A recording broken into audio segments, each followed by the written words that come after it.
அதிமுகவிற்கு வாக்களித்தால் டெல்லியிலிருந்து பாஜக தான் தமிழ்நாட்டை ஆளும் என்பதை மத்திய உள்துறை அமைச்சர் அமித்ஷா உறுதி செய்துவிட்டதாக முதலமைச்சர் மு.க.ஸ்டாலின் தெரிவித்துள்ளார். தமிழ்நாட்டில் மோடி ஆட்சி அமையணுமா வேணாமான்னு மக்களை பார்த்து அமித்ஷா கேட்டிருக்காரு.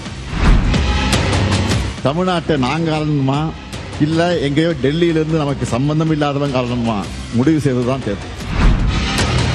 அவர் அமித்ஷாவா இல்ல அவதூறு ஷாவான்னு டவுட் வருது.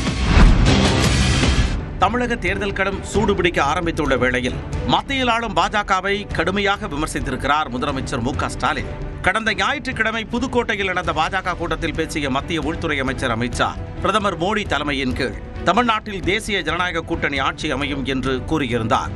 இதற்கு திண்டுக்கல்லில் நடந்த நிகழ்ச்சியில் பதிலடி கொடுத்தார் முதலமைச்சர் மு.க.ஸ்டாலின். एनडीए सरकार बनानी है या नहीं बनानी है? मोदी जी के नेतृत्व में तमिलनाडु में हमारी सरकार बनानी है या नहीं बनानी है?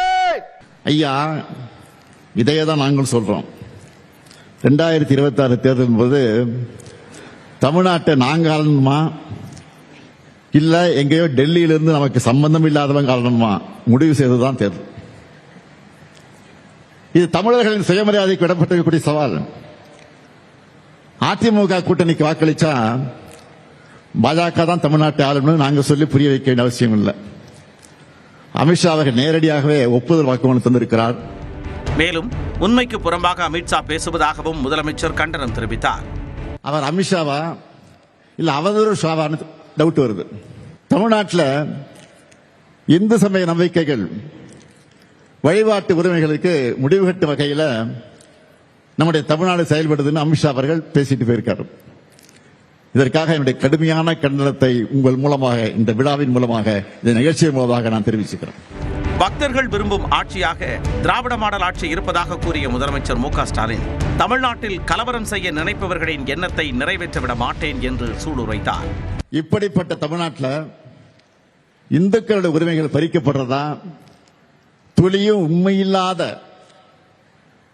குற்றச்சாட்டை உள்துறை அமைச்சர் சொல்வது அவருடைய பதவிக்கு கண்ணியம் அல்ல. உண்மையை சொல்லணும்னா கலவரம் செய்யவும் குழப்பம் எடுத்தவும் நினைக்கிறவங்களோட எண்ணம் தான் தமிழ்நாட்டில் ஈடேறல. அது இனியும் நடக்காது, நடக்க விட மாட்டோம். இந்த ஸ்டாலின் இருக்கிற வரை அது நடக்கவே நடக்காது. முன்னதாக திண்டுக்கல் மாவட்டத்தில் 337 கோடியே 84 லட்சம் ரூபாய் செலவிலான 111 முடிவுற்ற பணிகளை திறந்து வைத்த முதலமைச்சர் 174 கோடியே 20 லட்சம் ரூபாய் மதிப்பிலான 212 புதிய திட்டப் பணிகளுக்கு அடிக்கல் நாட்டினார்.